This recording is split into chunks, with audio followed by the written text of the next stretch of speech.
Good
afternoon, Anupama garu. Good afternoon, team. Is it audible? Yeah, Jagan garu వినిపిస్తుంది. You're audible. I'm handling to the today meeting.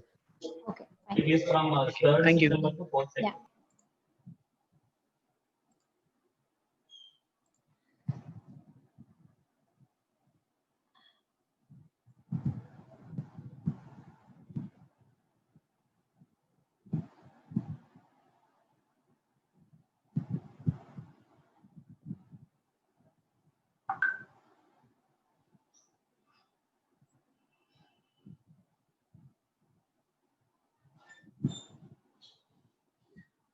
Discussing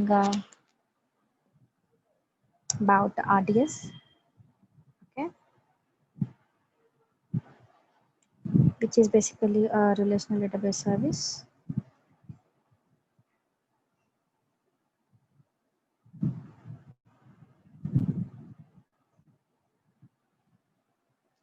Mm-hmm.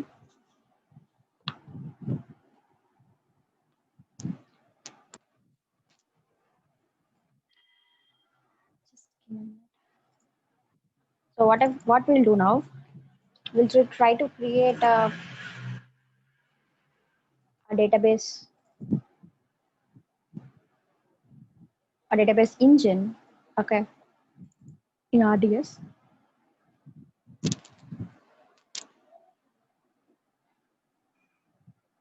Mm-hmm.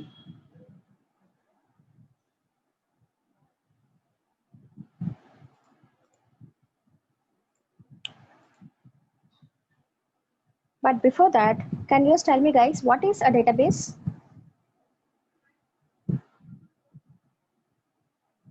What is a database?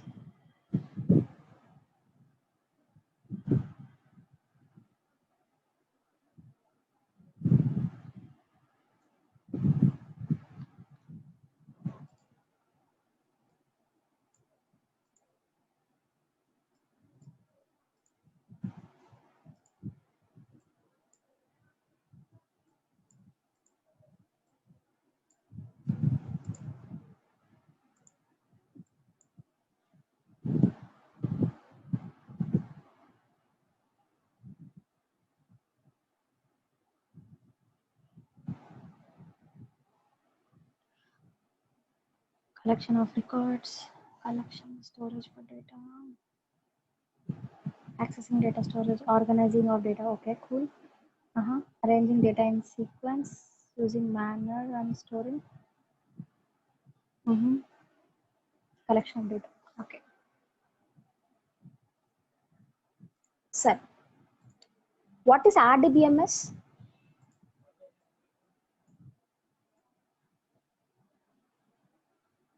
What is a relational database management service?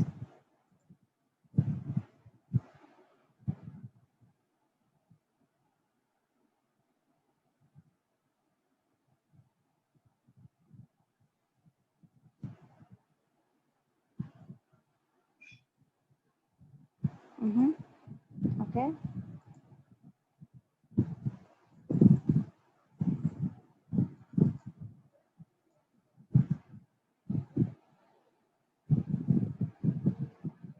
Okay, so where, yeah, where you can actually store the data in tables, and we can relate the tables, the relation between the tables. Correct, Chaitanya. So we can actually establish a relation between the tables of the data. So that is the reason it's called a relational database management service. Okay. Great. So, so now we have RDS, or before RDS, in the world, I can tell we have two types of data. One is basically the structured data, where you can keep, we can fit that data into rows and columns. And the other one is the unstructured data. Basically, where our social media content, our likes, comments, Instagram posts can be an unstructured data. Okay, so before big data, machine learning, artificial intelligence and all, we used to collect only the relational data, or at least we used to process only the relational data or structured data, I can tell. Because we can actually keep it in rows and columns and we can analyze it, we can run queries on top of it. But correct, image and videos could unstructured data, whatever, yes. Okay, but later after all these technologies, so we have devices where we can store and analyze the unstructured data also. Okay, and we do have different services. Okay, usually in the market, and we do have a service in AWS also. Okay, so coming to relational database, we have RDS in AWS. So this RDS, of course, it stands for Relational Database Service. And this RDS is a managed service. When I say managed, that means some of the things are managed by AWS. Some of the things means, for example, let's take an EC2 instance. I'm not sharing the screen, I'll share it. I'm just explaining the concepts because we'll directly go to the console. Okay.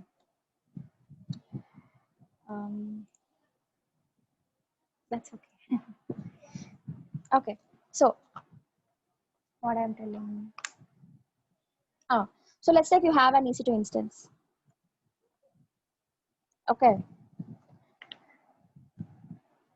EC2 is basically a virtual machine. It's just like a server where you can install anything. You can install any application. You can also install a database engine. And you can use, see, even in your laptop, you can install a database engine, right? A MySQL or Oracle or whatever. Of course, you should be having licensing and all, that's a different thing. Okay, yeah.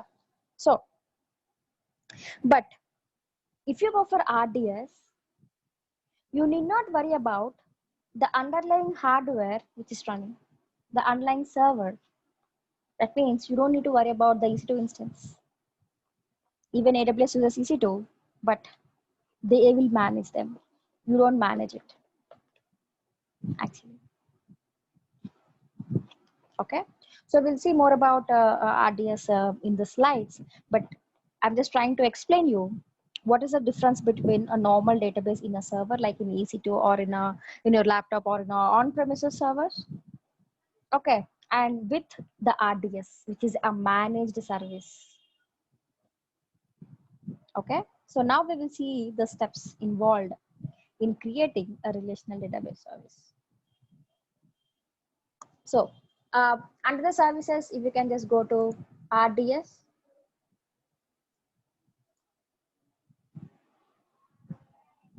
I mean, of course, I opened the same thing, but I'm just showing you how do you go there, and you would be directed to a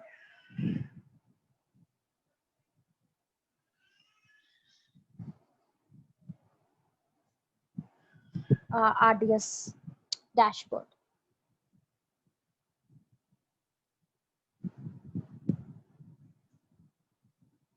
Okay.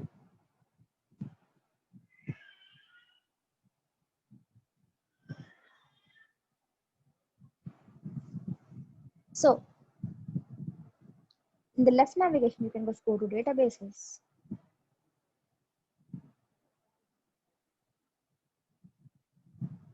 And you can create a database.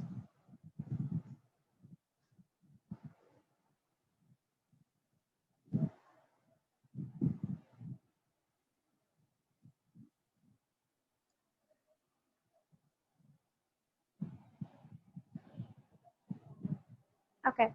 So if you see, the first step which you are going to select is the basically database engine. So RDS supports different database engines, like we have Aurora, we have MySQL, MariaDB, Oracle, PostgreSQL, and SQL Server. Okay, so these are database engines which are supported in RDS. And if you see the MySQL, MariaDB, PostgreSQL, Oracle, Microsoft SQL, these are the database engines which are supported outside also. So AWS is actually supporting the database engines in RDS because, for example, I will be using MySQL in my on-premises. Now, even if I move to cloud, I want to use MySQL only. Huh, you can go for it. RDS is supporting it the same way with other database engines. We also have an Amazon Aurora, which is AWS database. Okay, and it tells that it is 5 times throughput of MySQL and 3 times the throughput of PostgreSQL. They're compatible with MySQL and PostgreSQL. Okay, so for demonstration, let me just go and click on the MySQL and go to next step. So in the first step, you have selected the engine. In the second step, you would be selecting the use case. So do you want to create a database for production or for dev and test? So we also have production Aurora because it is compatible. MySQL is compatible with Aurora. So maybe in second step, you might have changed your mind and you can go for Aurora, which is recommended because you have good performance when compared to normal MySQL. Okay, so obviously for demonstration, I would be going for the dev and test and go to next step. In the third step, you would be selecting more about the database, like what is the licensing. Okay,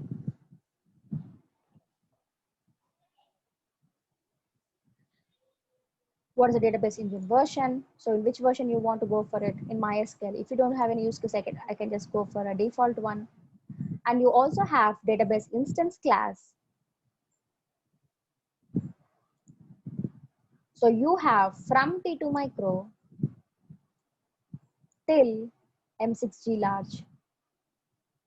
Actually, I think they have added this thing. We have till here only before a few days. They just added this thing. Okay, so you can go for at least M6G large.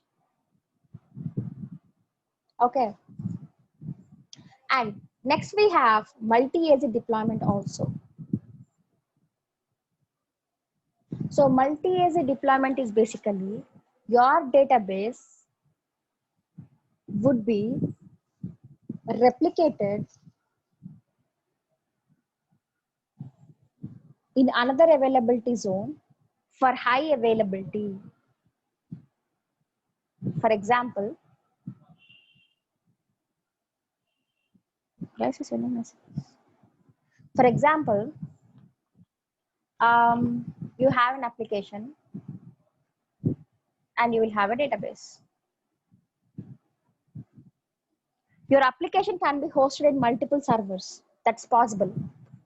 Like this is an EC2 instance, this is another one, and this is another one. You have deployed your application and all applications can talk to a single database, but your database cannot be replicated or your database cannot be shared between multiple servers. No, you will be having only one database because, for example, if your data was shared between multiple servers, so when the user is trying to access some data, so it has to consolidate and it has to give to you.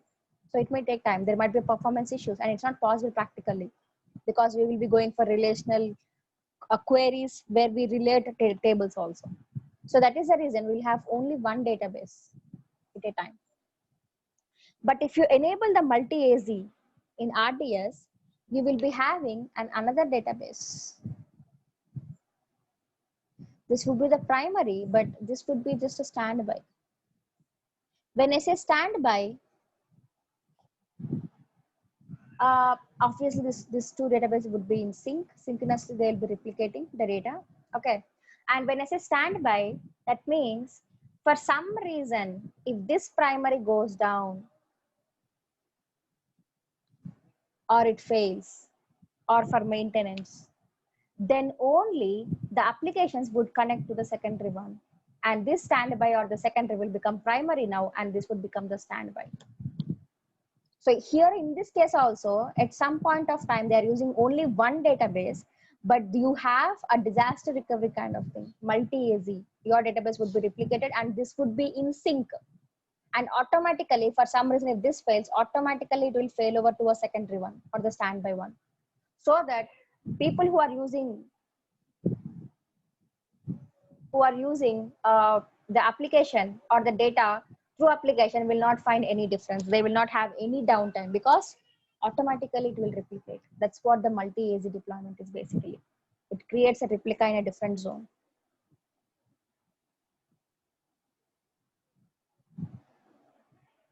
Okay. And you also have storage type. Obviously, I'm not selecting it because it's not under free tier. Okay. And because this is database, you will have only SSDs. SSD is basically for the IOPS, input output per second. So generally, if you need a normal IOPS, you can go for a general purpose. Otherwise, you can go for provisioned one. And coming to the storage, we have 20 GB as a minimum and maximum of 65,536 GI beats, basically 65 TB. Okay. So minimum itself, you have to go for 20 GB. And the 20 GB itself is under the free tier. You cannot go more than that. And maybe I would be creating a 20 GB of volume as of now, but later in point of time, what if my data increases? And you have a feature called auto scaling. If you enable that, even if your data crosses the volume which you defined, the database will automatically expand, automatically scales.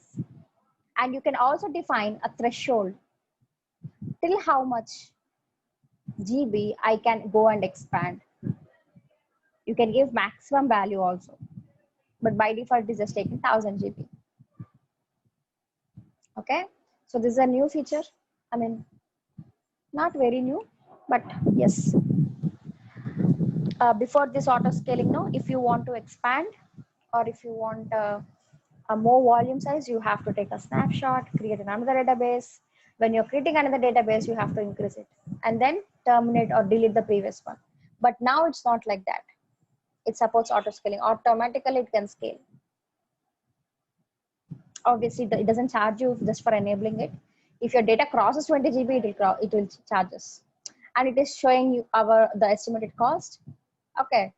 And in the settings, you would be giving more about your database engine details, like what is the name, my database engine, and you need to give a username and password, because in order to connect to your database engine, these are required. So I'm just giving password as password and the master name as root. And next.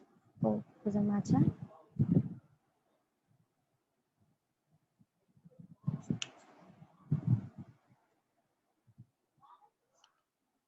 Maybe I need to correct this. I don't remember what I have done.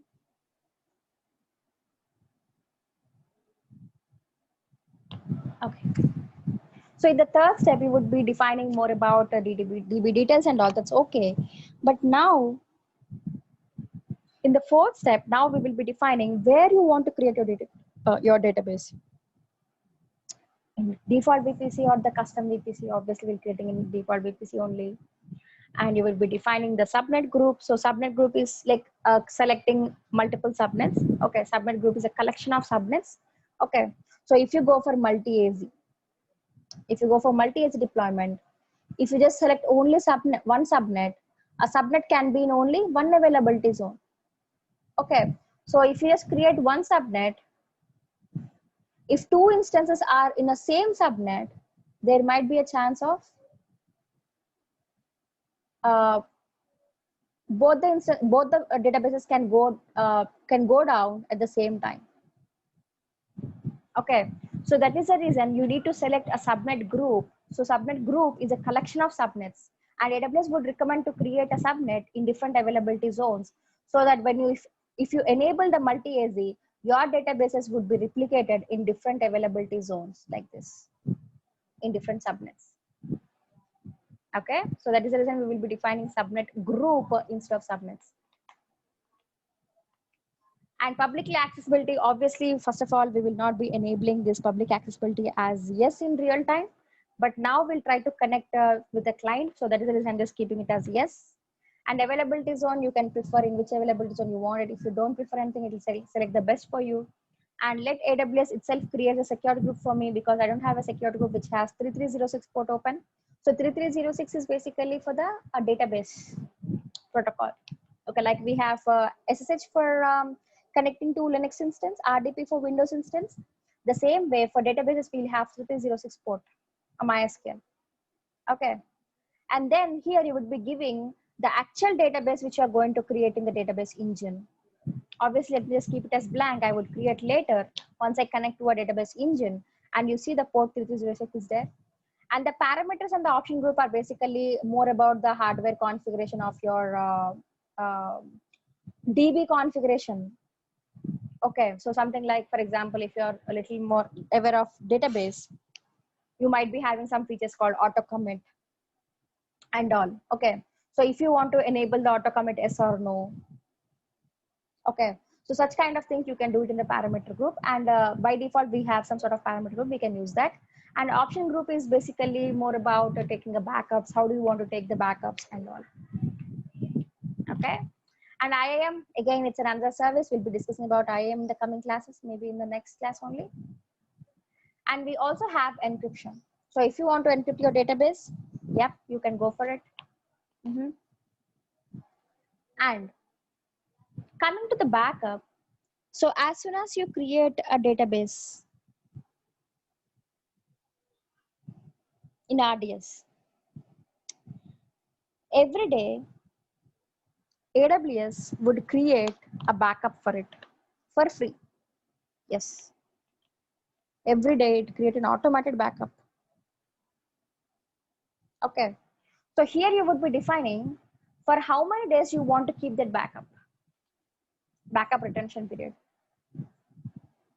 Okay, so by default, AWS creates an automated backup every day as soon as you create your RDS instance. Okay, so by default, you have 7 days. You can go for a minimum of 0 days to 35 days. But if I keep the number of days as 0, AWS will not create any automated backups because just kept as 0, right?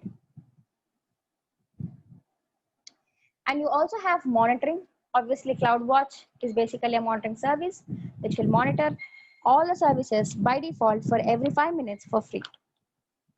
But of course, if you want to go for enhanced monitoring, you can adjust the granularity from 1 second to 1 minute. And we also have performance insights. So if you want to improve the performance, yes, you can go and enable it. Okay. If you enable this performance insight, you should go for encryption for sure. You see the KMS, it's already created and all. Okay. And if you want to get the logs, for example, if someone is running some sort of queries, hitting the database engine, and some queries might take real time to retrieve it. So slow query logs or general logs, or if throws an error logs if you want to capture it. Yes, you can do it with the help of these things. You can just enable it. And also you can enable the maintenance. So AWS would allow us to enable the auto minor version upgrades. So if you enable this, AWS will go and upgrade the minor versions of your databases. And you can also define on what day, at what time, and how much duration also, for how much duration, so that at the time AWS would what do you call automate, or it will take care of the automation or upgradation.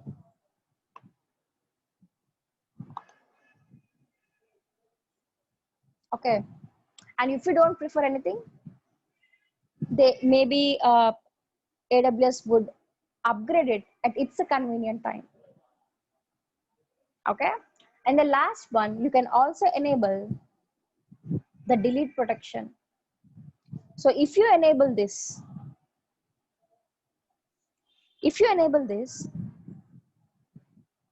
this RDS will not allow you to terminate your instance, your database instance. Okay, you have to go back and then, you know, you have to disable it and come and delete it. Okay, so as of now, I'm not creating this database. So now what we have done, we have seen all the options which AWS is providing us to create a database. Now what we'll do, we'll try to enable the options only which are eligible under the free tier. Okay, so first of all, let me just scroll down and enable this, only enable options eligible for RDS free tier. Okay, and as soon as I come back, you see here this Aurora got disabled because Aurora is not under free tier. So obviously we'll go for MySQL. Let me just click on the MySQL and go to the next step. If you observe here, the second step, which is supposed to be the use case, is gone because by default it has selected Devon test environment for us under the free tier. Okay, and you have the same licensing and versioning model. And if you see here, this database instance class was stick to only T2 Micro. You have only one now, which is T2 Micro under free tier. And the multi-agent deployment got disabled. So as I said, we don't have under free tier. And the general purpose, the storage was stick to the general purpose one. And you see the storage, the minimum and maximum is only 20 GB under the free tier. You cannot increase it obviously. But it still supports storage auto scaling. That means just by enabling the auto scaling doesn't charge you. But if your storage or if your data crosses 20 GB, then it will charge you. Okay, you can still keep this. Even if you're not, or even if you are in the free tier. Okay. And this would remain same, just giving a name, they're giving a tag to this database engine. This time, let me give the correct way.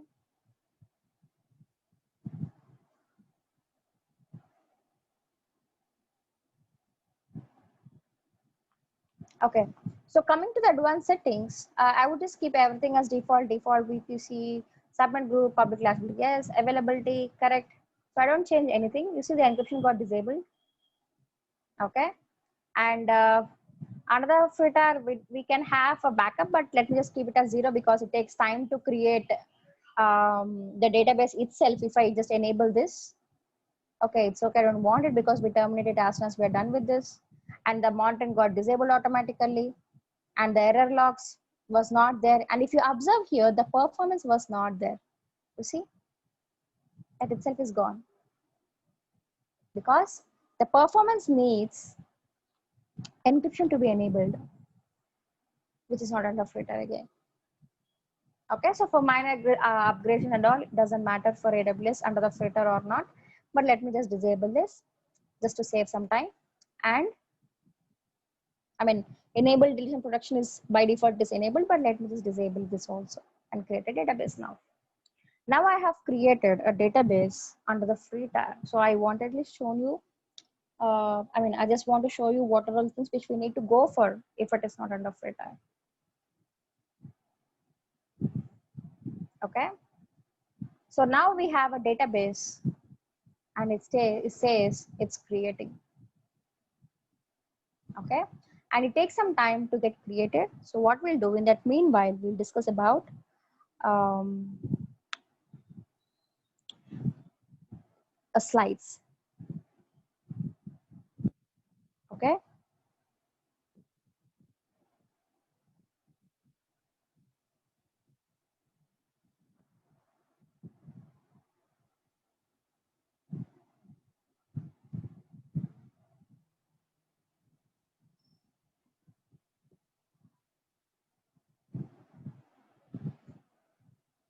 So let me just share another screen for you.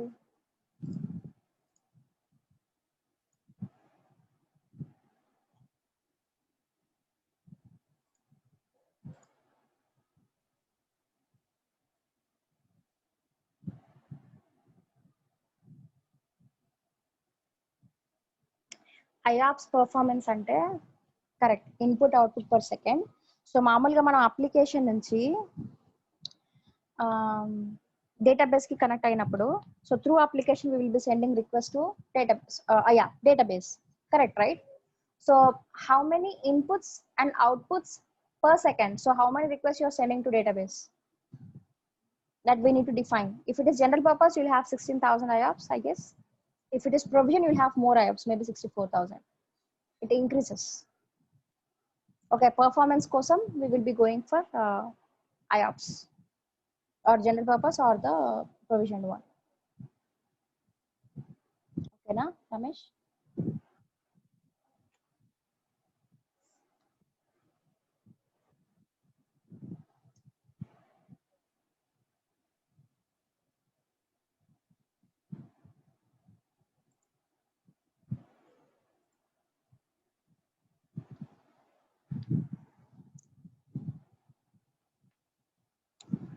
So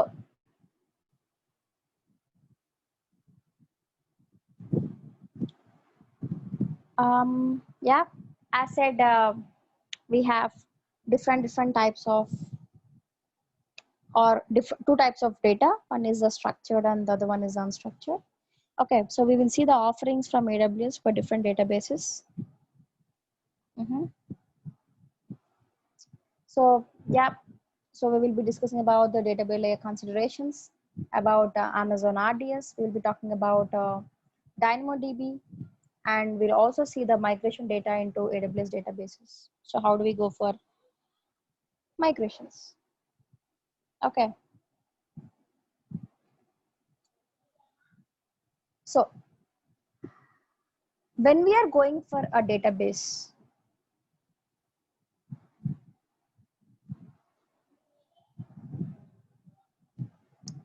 or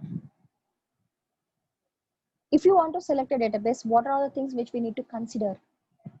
First comes with the scalability. So here you would be defining or asking how much throughput actually you wanted. Okay, and will the chooser solution be able to scale up later if required? So you need to take care of the scalability. And how big your database should be. Okay, so will it need to store a GB, TB or petabytes of data? You should be taking care of the storage requirements. And also, do you want to store a simple data structures or large objects or both? And also durability. So what level of data durability you wanted, availability and recoverability. So durable ante how far, like if you take a phone, if you take your sandals, your slippers, how durable they are. Availability, so whenever you're accessing data, it should be available. Recoverability, for example, if there is an issue and it got failed, how fast it can recover. And of course, do regulatory obligations apply, which will be companies would be providing us actually. Now, as said, we have two types of databases: relational, non-relational. And we have Microsoft SQL, MySQL, Oracle, and coming to the non-relational, we have MongoDB, Cassandra, Redis, and all. Coming to the relational database,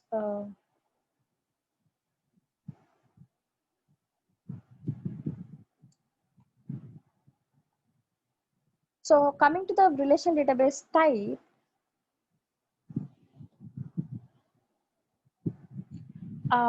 it's basically easy to use. Yeah, because we can actually fit that data into rows and columns. We have the data integrity, reduced data storage, and common SQL language where we can query. Okay, and these relational databases are ideal for when you have a strict schema rules, do not extreme read capacity. I mean, of course, not need.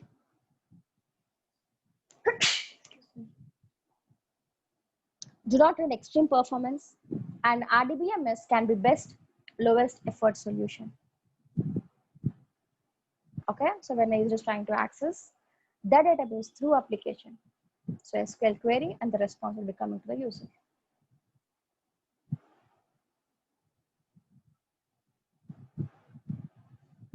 And non-relational database type benefits can be the flexibility, scalability, high performance, and high functional APIs. It's basically stores in key value or in graph. Okay, and these non-relational databases is ideal for where database must scale horizontally to handle massive data volume. So you remember when I'm talking about a relational database, you can have only one database serving the traffic. But in non-relational database, your data can be distributed in multiple servers, 1, 2, 3, so on and so forth. It is scaling horizontally. When I say horizontal, you can have multiple servers having the data distributed. Data does not lend itself well to traditional schemas.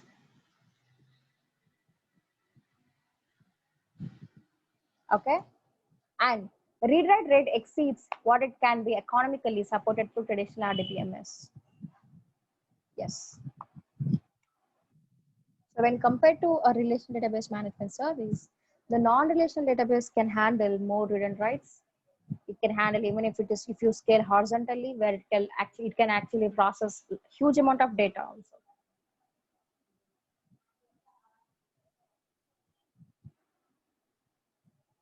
Coming to the relational database, which is RDS. So this RDS is a fully managed relational database service. So when you need to manage everything from the networking till the application, you will be managing it, whether you have the databases, everything running the application and all. But in EC2, if you go for EC2, till OS install, AWS or someone will manage it, or AWS manages it, the orange color one. And from OS patching, database install, software patching, backups, high availability scaling, and app optimization, you would be managing it. But in RDS, you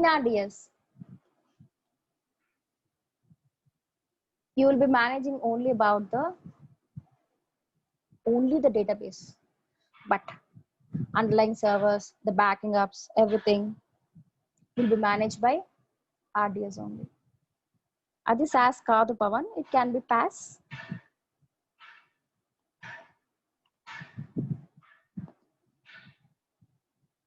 You define few things, right? SAS and Gmail. So where everything is there, you just access it. Atla. This is IaaS, definitely. This is PaaS.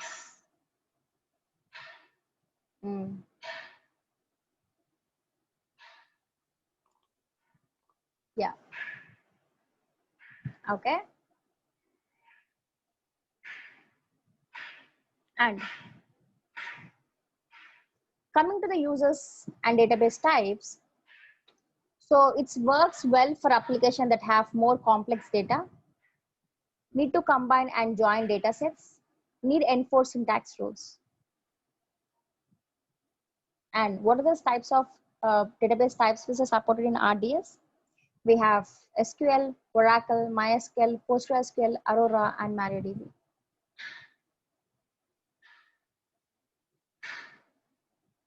And coming to the instance sizing, we have different families. We have T family, M family, and R family. So T is basically for burstable instances, a normal one. M general purpose instances, and R memory optimized instances. Okay, and comes to sizing, we have 1 VCP to 8 VCP with some sort of RAM. And in M family, we have 2 VCP to 96. And for R family, we have 2 to 96 again. And coming to the networking performance, we have the performance is moderate here, high performance in R, M and R family. Okay, and ideal workload basically is smaller or variable. If you want more CPU power, in our family, query intensive high connection counts. And what are the highlights? This T3 can burst above the baseline for extra charge. And M5 offers up to 96 vCPU. And R5 offers up to the 96 vCPU with some sort of RAM. Okay.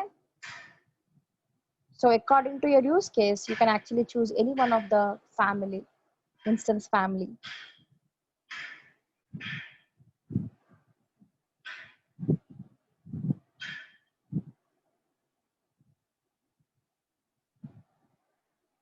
What happened, Lakshmi Priya?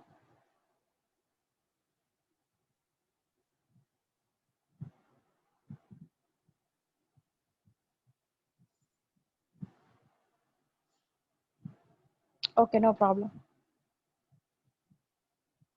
Okay. So coming to the multi-AZ, which we have just discussed. So your application would be talking to the primary connection all the time, and your primary database and your secondary or the standby will be in sync. That means if an data was updated here, uploaded here, or updated, it would be synchronously updated here also. So that for some reason, if it fails, even if it automatically fail out to the secondary, the user will not find any difference in the data because the data is same. Okay. And what are the benefits we have? Enhanced durability, increased availability, failover to standby occurs automatically. Very important. You don't see any difference at the end for the end users. Okay. So automated failover conditions whenever there is no loss of availability in the primary availability zone. If this availability zone goes down, loss of network connectivity to primary, compute unit failure on primary or storage failure on primary for whatever it may be the reason. Or these are the reasons where when it can fail, but when it fails, you still have the second one. It's up and running.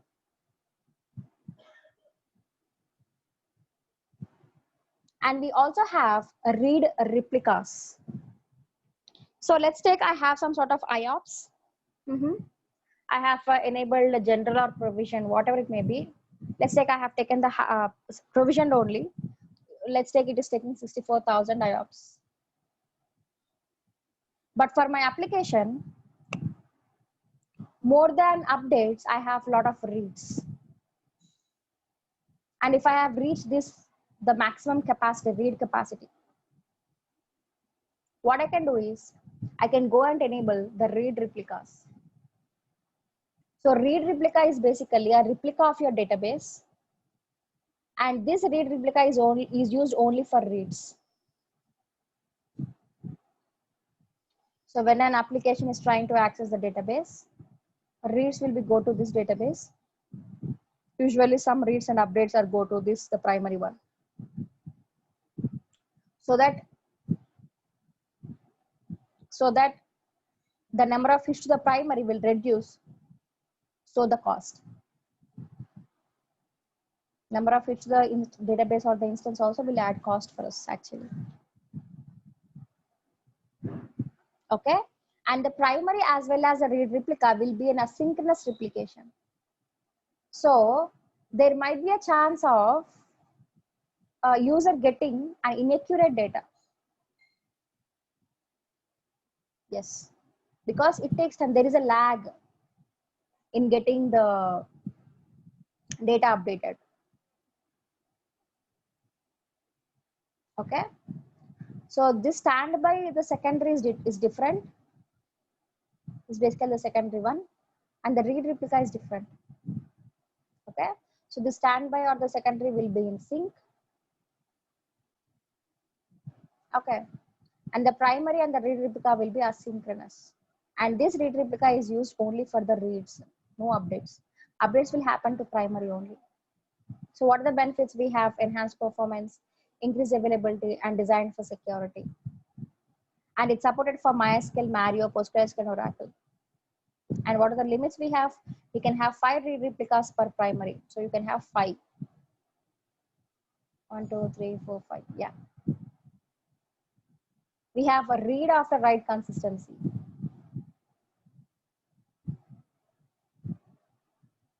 Okay. So if you have read after write consistency,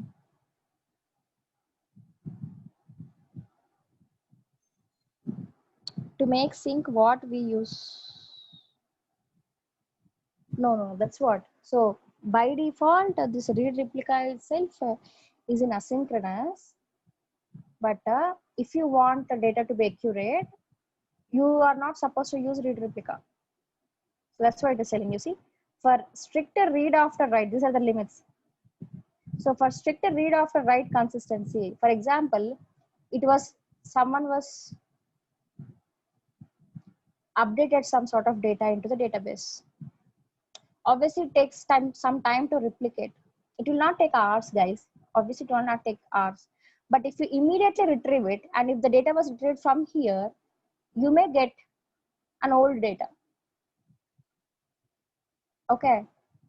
But if you want a stricter read after write consistency, that means after writing, only it has to read. Then read from the primary.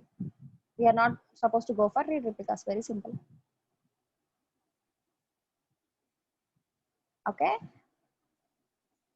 And these read replicas can be used only when you have less updates to the database, but more reads, read intensive application. Then read replicas are applicable and it is worth to use it to improve the performance.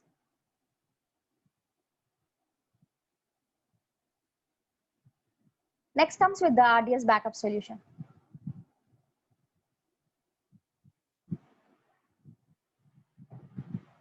So I said that as soon as you create an RDS,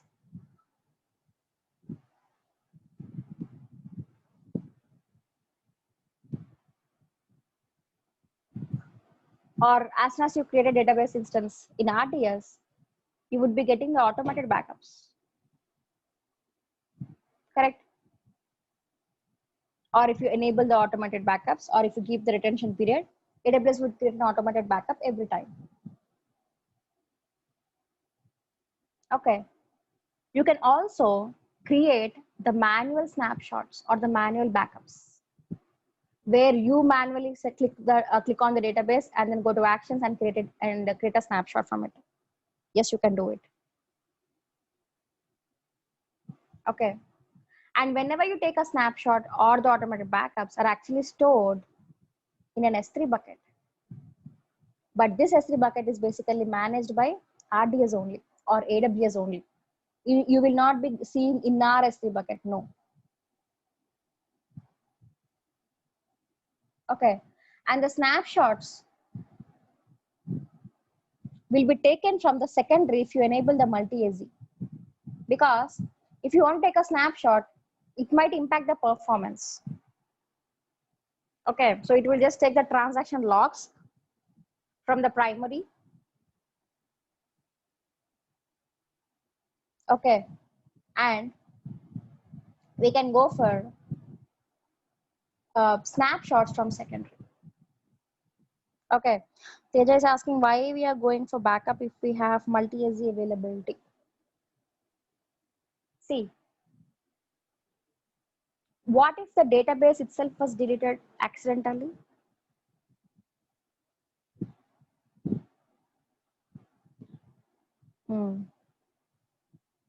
Okay, so for automatic failover, See, if something issue happened at the database, there is an automatic failure where you have a secondary. Okay, but what if the database itself was deleted, terminated accidentally, or it can be another case. Maybe you want to take a backup and store it, and you delete this instance, or I mean database instance, and create another database whenever you want it. Okay, so these snapshots are the backups. So this is not exactly like a backup, it's like an automatic failover. This is for availability. This is for the backup. అర్థమైందా Teja?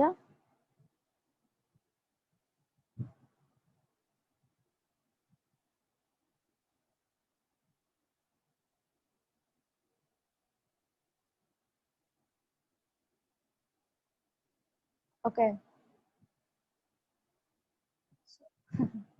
See, multi-AZ deployment ఏంటి అంటే it is for the availability. Availability అంటే ఏంటి? Whenever you access a Facebook application.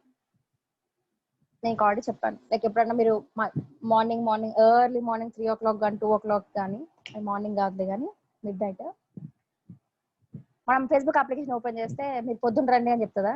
ఇది open అవుతుందా? Open అవుతుంది. ఎందుకంటే that is available all the time. Okay, so for high availability we will be using multi-AZ. ఏంటంటే for some reason if the primary goes down, you have a automatic failover kind secondary. Okay, but these things backups are basically for the backup. I mean, ఈ snapshots backup కోసం, data backup కోసం. What if the database were instance are deleted? Okay, and you can also what if the whole region goes down? What you can do is you can actually copy the snapshot to a different region also. So even if the whole region goes down, actually your data is in this region only. So when this region is going down, you cannot access the data. So what you can do, optionally you can copy the snapshots to this region and you spin another database in this region.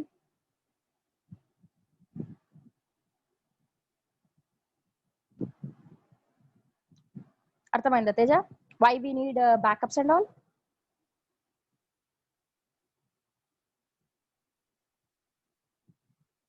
Correct Ramesh Babu, అందుకే multi-AZ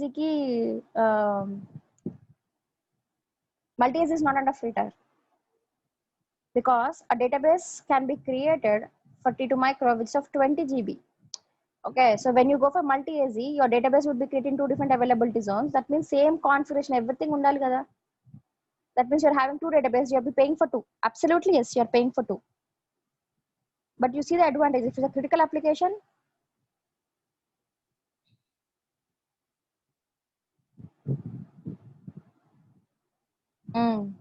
for critical application, you may need a multi-AZ deployment, because you don't want to, I mean, maybe the client is very strict in making the application available all the time.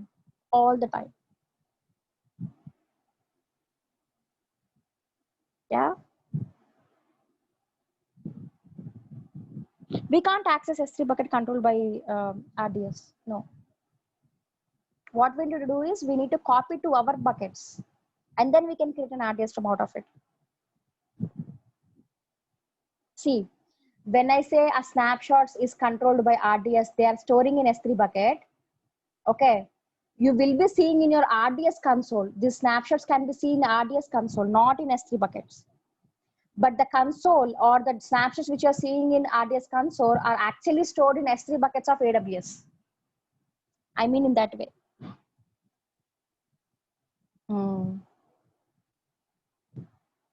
How we may communicate between 2 databases? Asal meer communicate avvaru. See, if you enable the multi-AZ, you will see 2 databases created. Okay, and you will give the endpoint.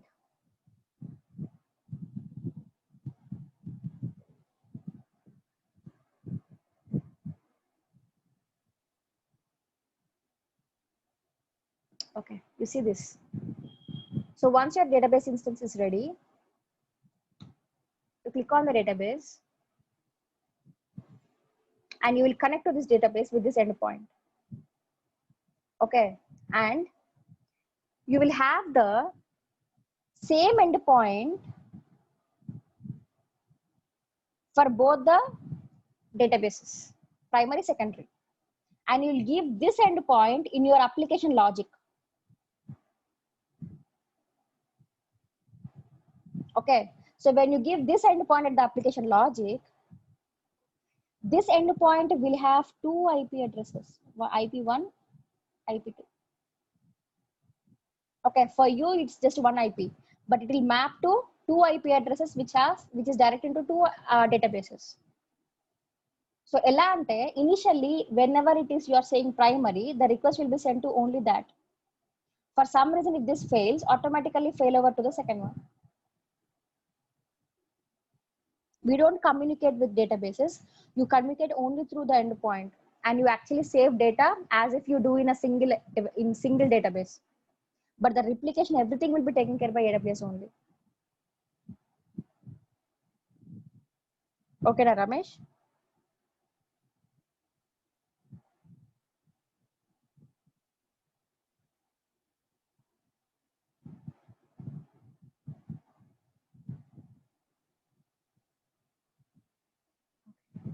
So now what we will do, yeah, let me just continue this. So as said, you can also copy the snapshots to a different region so that you can just create a database in this region also, if you want to go for disaster recovery for the whole region. Okay. Read replicas charge out the it will charge us. So coming to the Aurora, so this Aurora is a fully managed MySQL and PostgreSQL compatible relational database engine.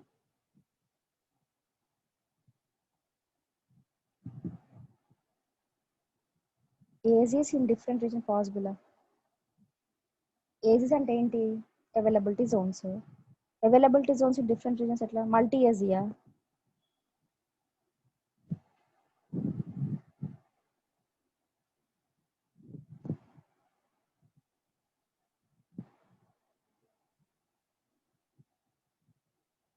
You mean your primary in region 1 and secondary in region 2?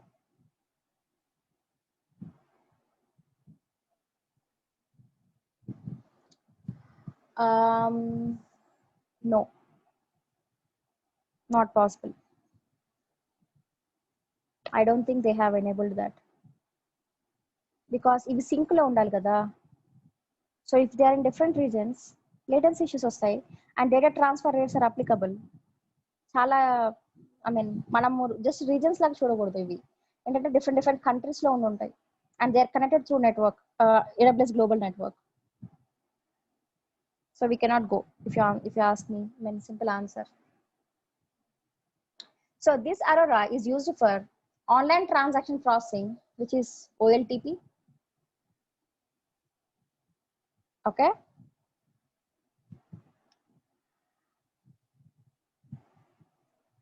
It provides 5 times throughput of MySQL asset, 3 times throughput of PostgreSQL, and it replicates data 6 ways across 3 availability zones for high availability.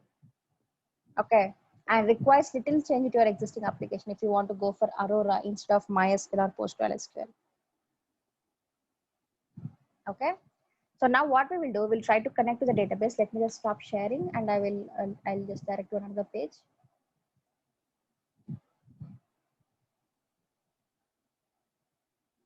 Okay.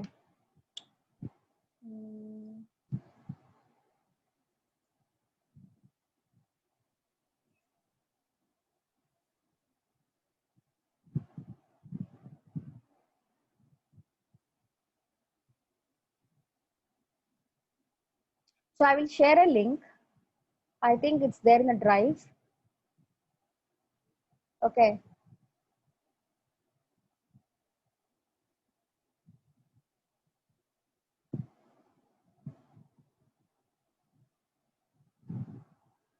Hemant, if you delete the content in one AZ, will that, yes, it will be deleted in another AZ also.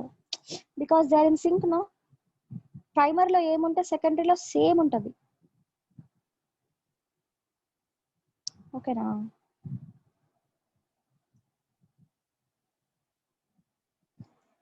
ఆగండి ఒక్క నిమిషం, నేను duplicate చేస్తాను.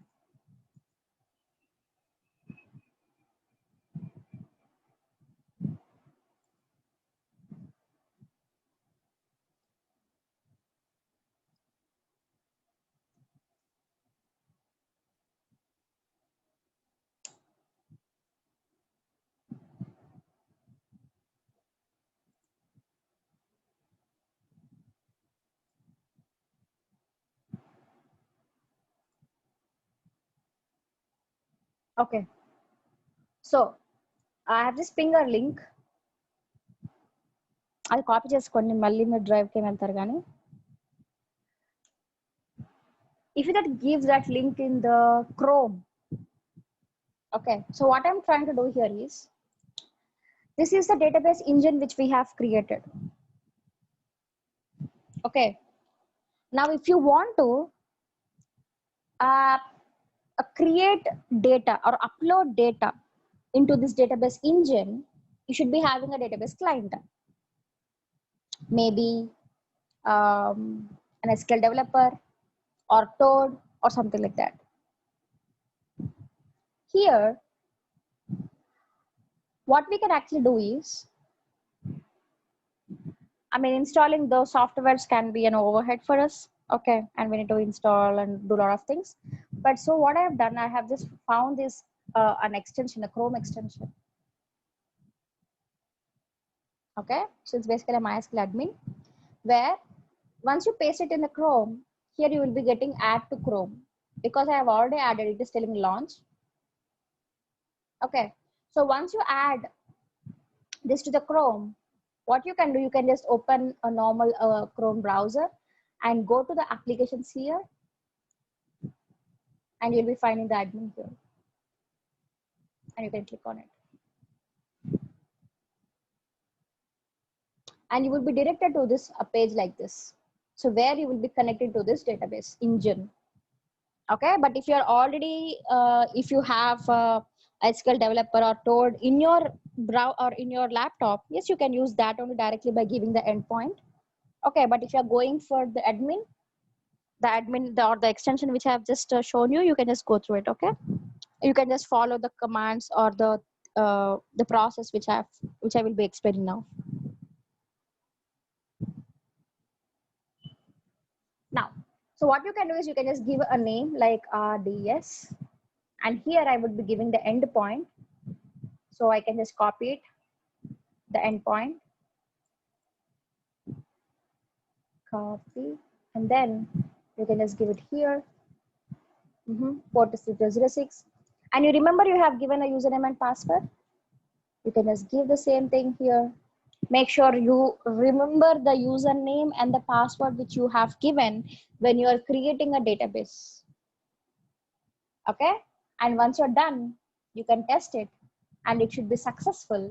If the connection was not successful, maybe you have not kept the public accessibility as yes, or you may need to check the security group also. Maybe whether it was whether it has a port called 3306 open or not.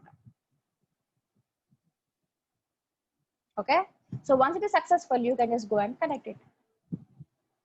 So it's basically a simple interface where you can just go to query mode directly, like this here, and you can just run the commands. So I'm not much into a database, so I would just run a query called create database RDS DB. I'm just creating a database. I'm executing it. Okay, so now I can see the database from here. I may not be able to find it.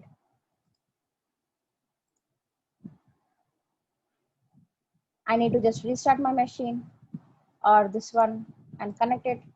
Now I would be finding this RDSDB. Now go to query mode, and you can create tables, insert data, and do whatever you wanted. And whatever the data which you are inserting here, it will actually store in our RDS. Okay, and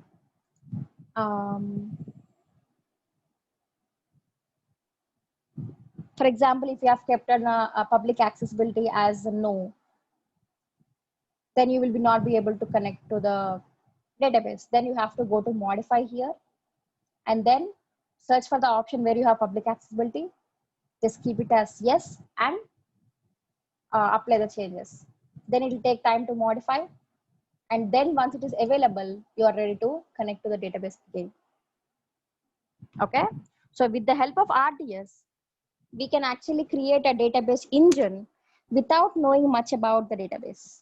You see, actually true. Before this managed service and all this thing came, um, you know, if you see a person or if you know a person, if he is a database guy, in organization, they used to give a lot of huge respect because he knows everything about database. If he's not there, then it's difficult to set up. And and you see that each and every application will need a database, right? So almost what do you call, if you know databases, then you can work in any application, any project. But now, yeah, it was taken by someone else like AWS and all, where we can just create a database and start using it without knowing much about it, like we have just done. Okay.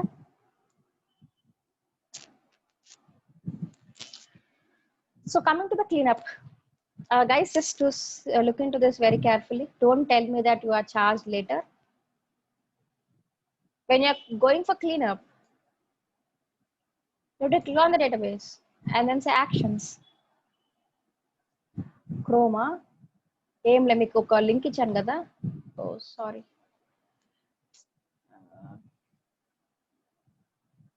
Okay, మీకు ఒక link ఇచ్చాను కదా జూమ్లో, అది copy paste చేశారనుకోండి,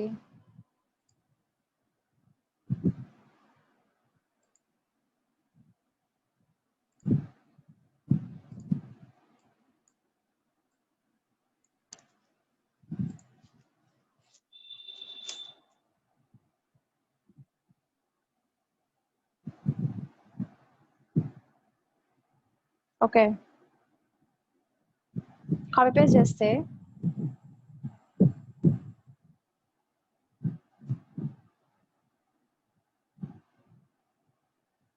ఇక్కడ launch app అని వస్తుంది, ఆర్ యాడ్ టు క్రోమ్ అని వస్తుంది if you have not at launched. Okay, so once you add it, you have to go to the apps and you'll find that app or that extension here.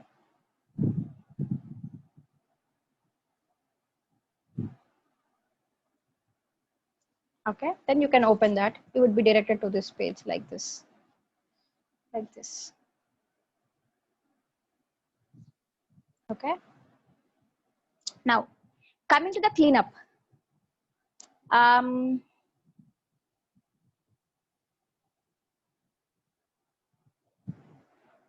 Click on the database and go to actions and then say delete. Okay, so here you cannot just directly just confirm it. No, it is asking, are you sure you want to delete my database instance? You can just show it, but it is telling to create a final snapshot. This is a manual snapshot. Okay, so what you need to do is, first of all, you have to disable this and acknowledge that upon deletion you don't need any backups or nothing. Then you need to give confirm it, give delete me or something like that, whatever it asks.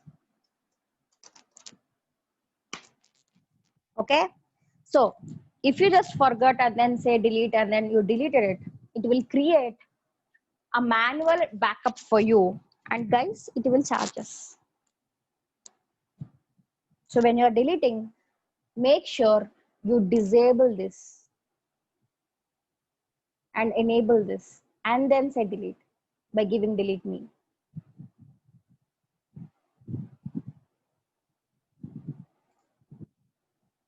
Okay, so now if I can refresh, it says deleting. So creating and deleting takes time. That's okay. It will delete soon. Okay. Any questions? Shall we just continue with our slides? We are in Aurora.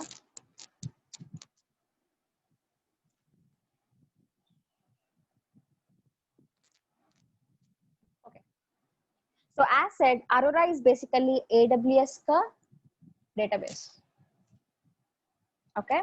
So where it says a five times throughput of MySQL and 3 times throughput of PostgreSQL, and it replicates data in 6 ways in 3 availability zones. And of course, we need to do some sort of changes if you're going for Aurora. Okay. And next we have a Redshift. This Redshift is also a relational database only. But generally, this Redshift is called a warehousing service. Warehousing is basically databases ka database. It's databases ka database. For example, one sec, guys.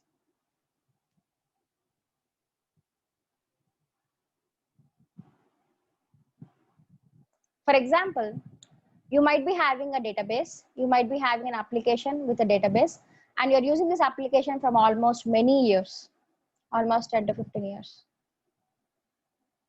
And the database which your application is actually using it,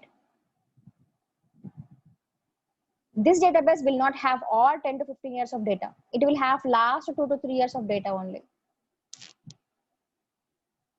Okay. And before years ka data would be stored in a warehouse. Yes. And that data would be useful to go for the analytics. Yes. Okay. So where we'll be doing analytics on top of the database, on that data warehousing database. Okay. So we have Redshift as a service in AWS for data warehousing service. Okay. So where you will be having huge data when compared to a normal database, which is RDS.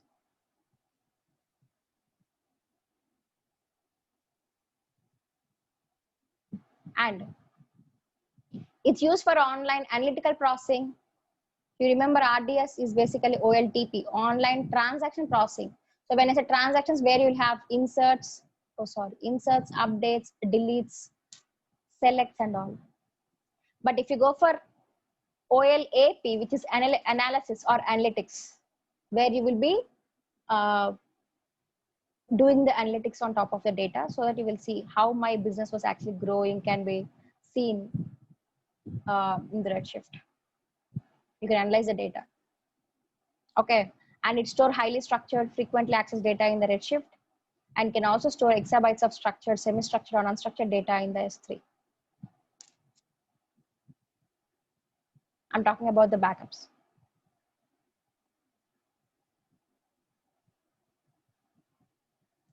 Okay, and I said that Redshift is basically a database ka database. It's a data warehousing.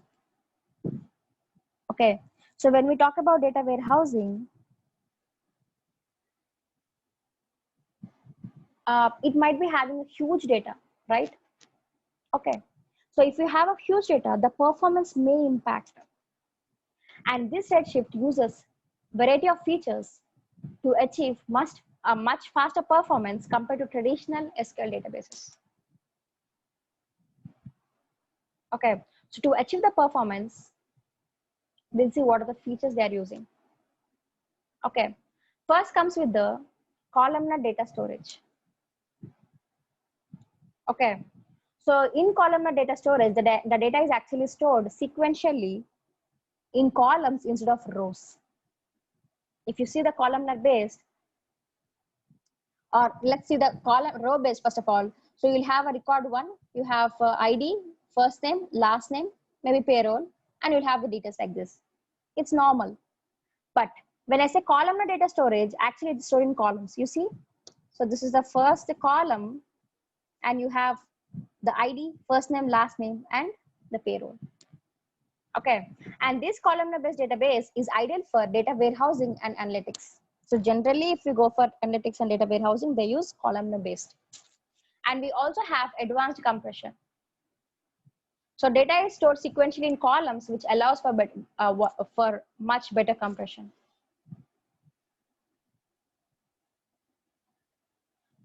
Okay, and which takes less storage space, and Redshift automatically selects compression schema. So we have advanced compression as a second feature. And the third one is massively parallel processing.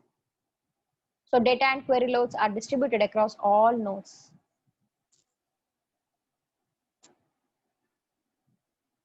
Okay, so if you have nodes, multiple nodes, and it send request to all the nodes in parallel, and you get the request and it will be sent to the application where the user would be able to access it. Okay, so they use columnar data storage, advanced compression, and massive parallel processing to improve the performance. And this is an exam. You may get a question in this topic. Okay, so please remember these things. What are the three features they were using for data or for the performance?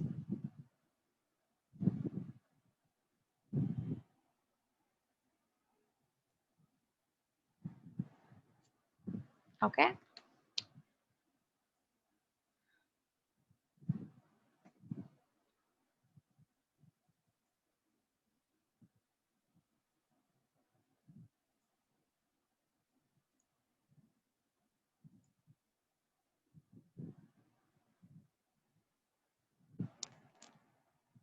Any questions, guys?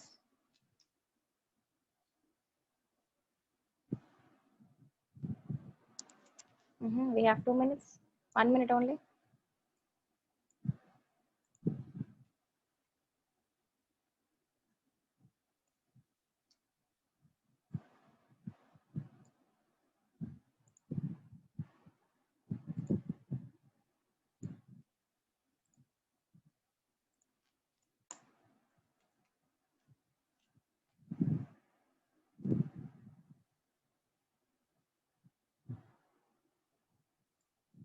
Load balance and auto scaling మనం last కి discuss చేస్తాం. Last topic అదే మన project non-relational database. Yes, we have DynamoDB for that. So tomorrow we will see what is DynamoDB and all.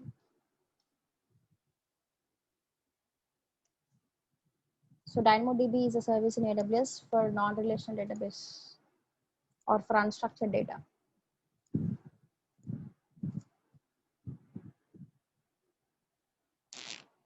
We have how many sessions on database? Maybe రేపటికల్లా అయిపోతుంది Sheikh.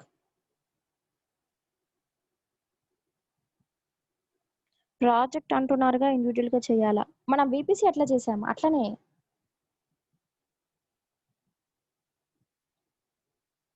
VPC కూడా ఒక project ఏపా. We will be doing two projects. One is VPC and other one is the ELB and the auto scaling. Okay. So how to import and export in MySQL, ma'am? Import export అంటే ఏంటి? మామూలుగా you're talking about the migration. We have migration services, Jayashree. మనం S3లో copy చేసుకొని S3 నుంచి import చేసుకుంటాం మామూలుగా అయితే.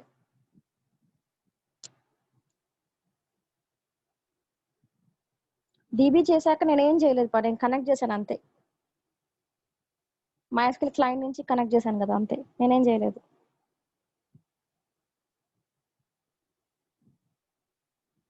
Interview call వచ్చిందా?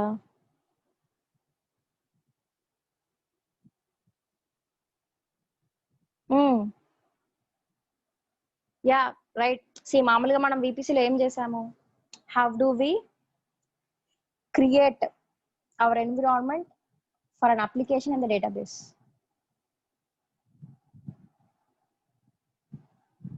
ఓకే, సో అప్లికేషన్ డిప్లాయ్ చేయాలంటే with database, how do we create and networking everything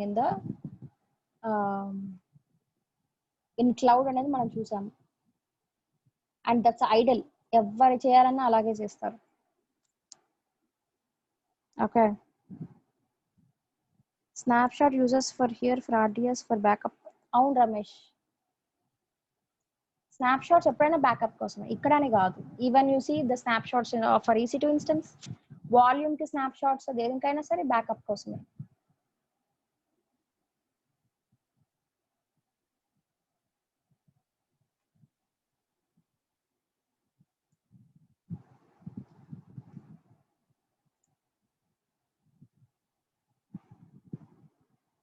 Okay, chalo guys, bye bye. We'll continue this database services only from tomorrow also. We'll be discussing a little more about the DynamoDB non-relation database. Okay, and then we'll see the data migration services also, database migration service, and we'll see some features. Then we'll wind up this what do you call, the database services.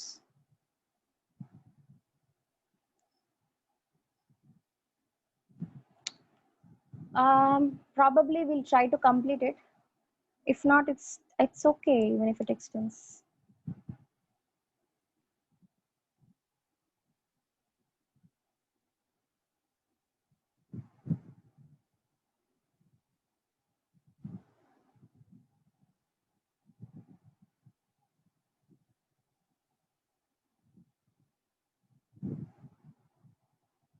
Oh meeting ఆ రోజు వరకే ఉందా?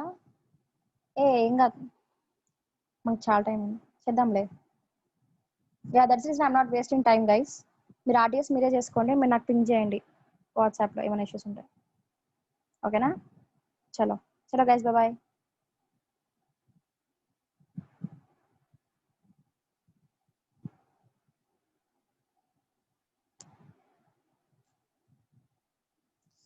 Saturday నాకు వేరే classes ఉన్నాయి పా, అందుకే. No problem, don't worry, మనం సిలబస్ అయితే అయిపోచేస్తాం. సరేనా? చాలా డేస్, ఇంకా 7 days ఉంది కదా, బోల్డ్ ఉంది మన దగ్గర.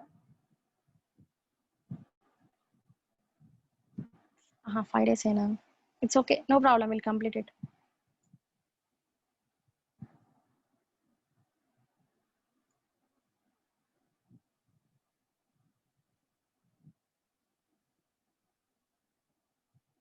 చలో bye. Yeah, have a great day. Thank you. Same to you.